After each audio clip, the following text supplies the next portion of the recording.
মাঝে মধ্যেই আমাদের সবার মনেই একটা প্রশ্ন জাগে যে মন্দির থেকে আমরা যে ফুল, তুলসী পাতা, প্রসাদ, বেলপাতা, অনেক সময় ভগবানের বস্ত্রখণ্ড বা চুনরি পাই, তা কি করব? কোথায় রাখবো? ঠাকুর ঘরের কোথায় কিভাবে রাখবো? কিছুই মাথায় আসে না। আজ এই প্রসঙ্গই থাকছে আমার ভিডিওতে। নমস্কার, live stories with Soma YouTube চ্যানেলের সকল দর্শক শ্রোতা বন্ধুকে আমন্ত্রণ জানাই আমার আজকের ভিডিওটিতে। আজকে আমার ভিডিওতে থাকছে মন্দির বা বিভিন্ন তীর্থস্থান থেকে আমরা যে দ্রব্য পাই তা কি করব। প্রথমেই বলি, আমাদের কাছে মন্দির থেকে যেসব দ্রব্য আসে সেগুলি কিন্তু ঈশ্বরকে ছুঁয়ে আসে। ঈশ্বরের আশীর্বাদ থাকে সেগুলিতে। খুব সাবধানে সেগুলি রাখতে হবে।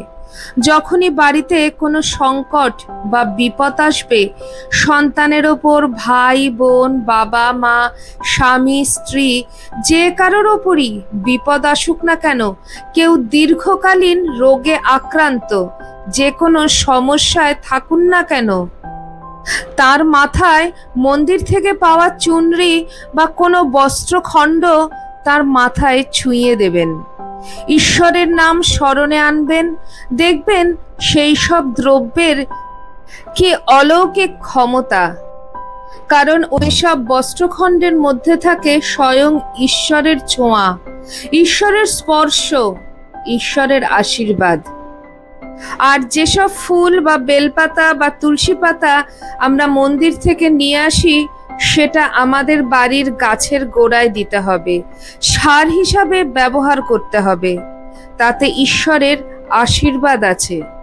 সবার প্রথমে প্রসাদ বাড়িতে আনুন, তার সুগন্ধ নিন, ঈশ্বরের চিন্তা করুন, ঈশ্বরের আশীর্বাদকে গ্রহণ করুন।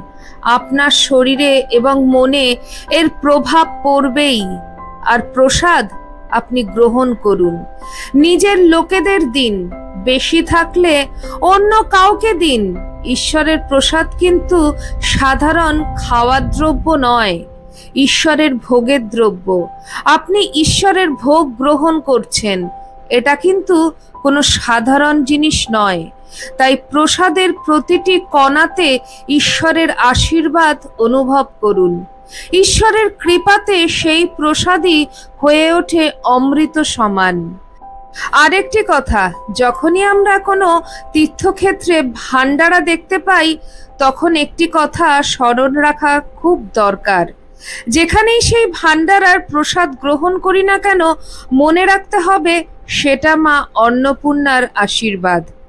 আমাদের ওপর মা অন্নপূর্ণা দয়া করছেন, তাই আমরা আহার করতে পারলাম। অনেকেই কিন্তু সুযোগ থাকা সত্ত্বেও ভান্ডারার প্রসাদ গ্রহণ করতে পারেন না। যারা পারেন তাদের ওপর স্বয়ং মা অন্নপূর্ণার আশীর্বাদ আছে। আহার গ্রহণে আমাদের মন শান্ত হয়, দেহ শান্ত হয়। আমরা শান্ত মনে ঈশ্বরের ধ্যান করতে পারি।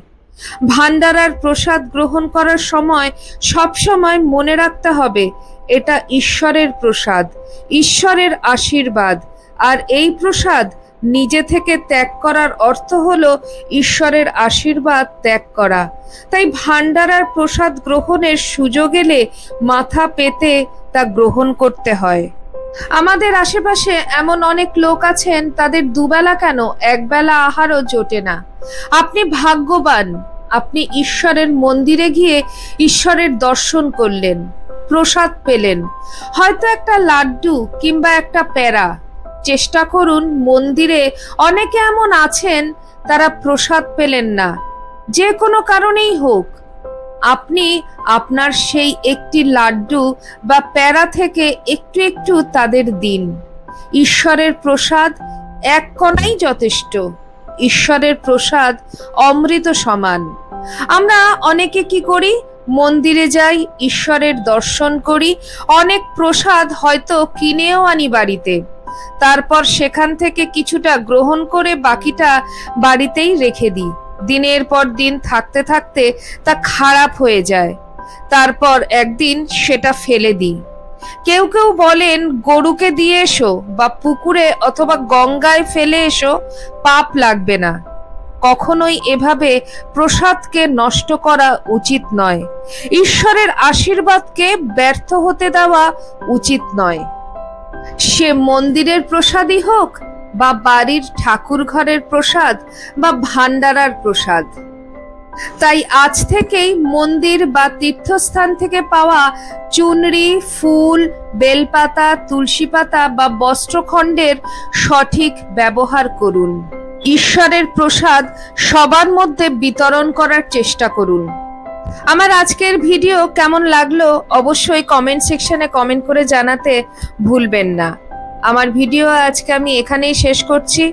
আমার চ্যানেলের নতুন বন্ধুদের কাছে একান্ত অনুরোধ, আমার চ্যানেলটিকে সাবস্ক্রাইব করে আমার পাশে থাকার। ভিডিওটি ভালো লেগে থাকলে নিজের লোকেদের কাছে শেয়ার করার অনুরোধ রইল। সবাই সুস্থ থাকুন, ভালো থাকুন। আবার খুব শিগগিরই দেখা হচ্ছে আপনাদের সঙ্গে কোনো একটি নতুন ভিডিওতে।